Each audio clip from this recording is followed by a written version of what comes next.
Itong naiisip ko, ito, theory ko lang naman ha.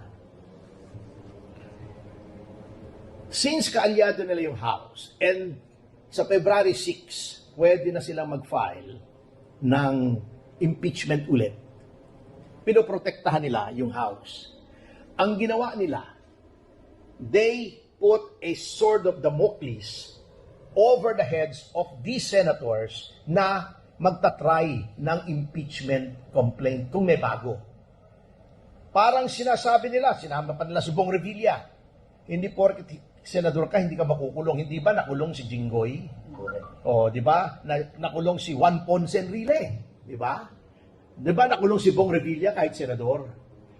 Magpa-file kami ng impeachment, kita nyo tinarget yung mga anti-impeachment na nakita nila. Si Jinggoy, Joel, Chis Escudero, yung mga nag-archive.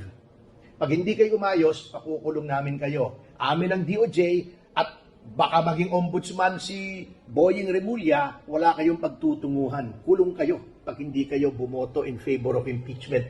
Tinakot na nila. Ito mo, ang pronouncement, halos lahat ng senador. Sino lang daw wala? Tito Soto ba? Si Ping mismo, saka si Rizon Tiveros, yung mga kampi nila. Maaring totoo, pero why bring this up now?